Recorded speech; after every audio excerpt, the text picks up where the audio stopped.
All right, we're joined in the interview room now by San Francisco head coach Todd Golden, as well as student athletes Charles Minlin and Khalil Shabazz. Coach, an opening statement on the game tonight.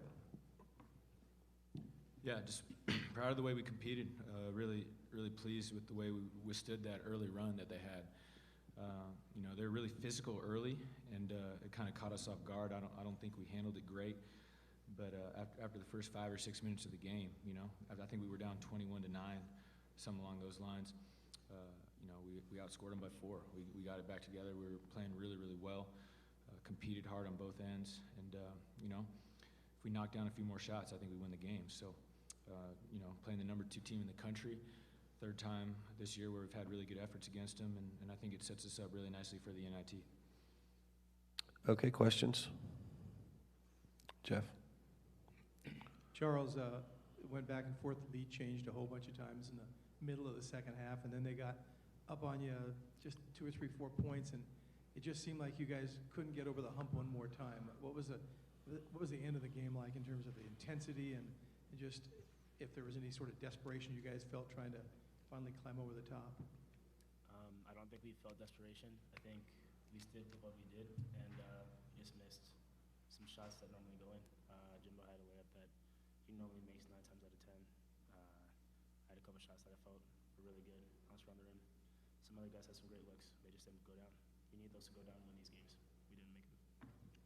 Khalil, your coach, you mentioned the NIT, and I'm sure it's hard to think about a different game after a game like this, but I presume you guys would like to keep playing? Yeah, for sure. I feel like throughout the year we've showed that we can play in the NIT. This one's for sure gonna sting for the rest of the night or maybe a couple of days, but we know that we should be able to play in the NIT, so we gotta get ready for that. But this one's for sure gonna sting for a little bit. Todd, how much did it, this may be obvious, but how much did it hurt you to lose Jimbo for so much time in the game because of the fouls? You know what? I don't know. I'm not sure. I got to go back and watch it. I thought Tavi did a great job in the second half. You know, I thought it would affect us a little more, but Tavi played, I think, 14 minutes in the second half, or at least 13. He picked up 2 quick ones, and he was able to keep us in our offense. He did a great job defensively on Petrusev, and you know, I think he did a great job of keeping the bus moving forward. You know, and Jimbo got back in there after sitting for a while, you know, being in the foul trouble, and just didn't play great down the stretch. But you know, we want him on the floor. We're obviously better when he's out there. But I thought Tavi did a really good job stepping up when he was not out there.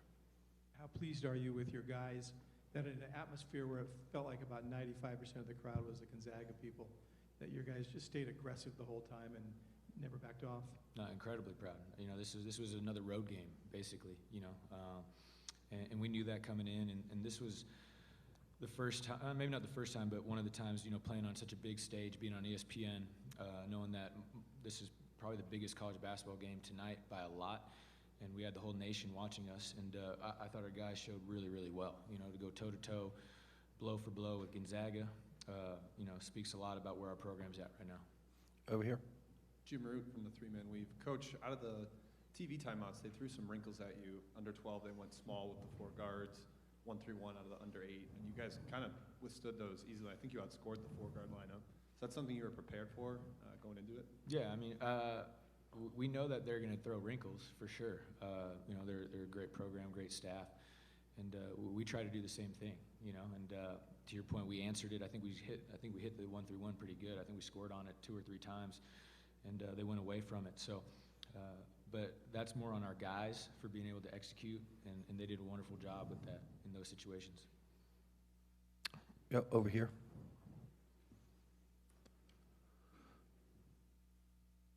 Will Moppin, the Inlander, for Coach.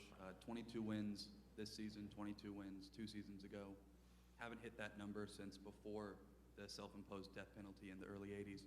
How important has this group been for the program, and how do you feel about what you've accomplished with these guys relative to what's been happening over the past 40 or so years? Yeah, I think they brought the program back. You know, this group that's been with us for 4 years, they've won 20 games in each year. Our program is the healthiest it's been since 1982. It's not close. You know, we've proven we can play with the top of the league, beating BYU, you know, having these really close games with Gonzaga.